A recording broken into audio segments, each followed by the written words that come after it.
West Indies Barbados रे तांडव रचुछि hurricane beryl category 4 सह हिट करिछि हरिकेन बेरिल स्थलभाग छुईबा परे प्रबल वर्षा और पवन हेउछि विद्युत सेवा और जल जोगाण ठप होइछि। विश्वकप विजयी टीम इंडिया सदस्यों बाट उगाड़ी सामुद्रिक झड़ फल विश्वकप विजेता टीम बारबाडोस रे अटकी विमान उड़ाण पाई पाग अनुकूल नथिबारु विश्व विजयी टीम भारत फेरिबारे विलंब हेउछि। टीम इंडिया सदस्य समुद्र निकटरे थिबा द हिल्टन होटेल रे रहुछंती तेणु ताहा अधिक क्षतिग्रस्त हेबो बोली आकलन करा जाउछि। पूर्व निर्धारित कार्यसूची अनुसार गतकाली टीम इंडिया सदस्य प्रथमे न्यूयॉर्क जाइथांते सेठारु दुबई जाई भारत फेरिथांते।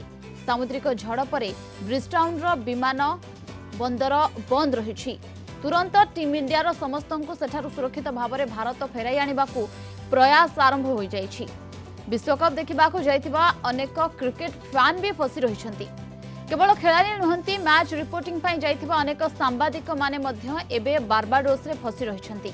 बात्या विरेल रो विपद टळिले समस्ते स्वदेश फेरिबे।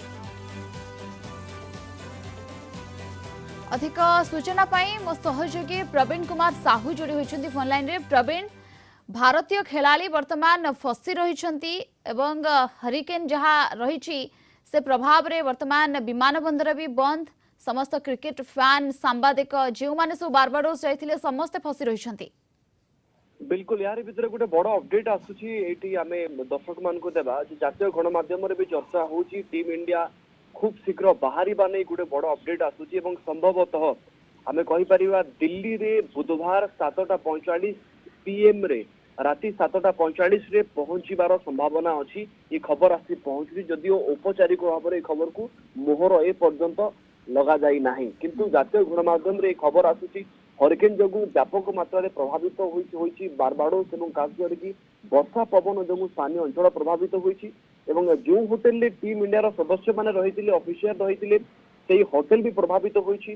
अनेक समय धरी बिजुली नाही एवं खास करके आमे जदि कहि परिबा वाटर सप्लाई भी व्यापक मात्रा रे प्रभावित होईची एवं टीम इंडिया रो जो सदस्य माने थिले टीम इंडिया रो जो खेलाड़ी थिले ऑफिशियल थिले सेमाने प्रभावित होइतबा खबर आसी। किंतु जदि एई खबर ती सत्य होई थाए टीम इंडिया जदि बाहरी सारिछि बारबाडोस रु ताहले ये गोटे सुखद खबर कह जाय पारे तमाम फैन मानक पई प्रशंसक मानक पई जो माने चिंतित थिले टीम इंडिया बारबाडोस रे फसी जुबा नै।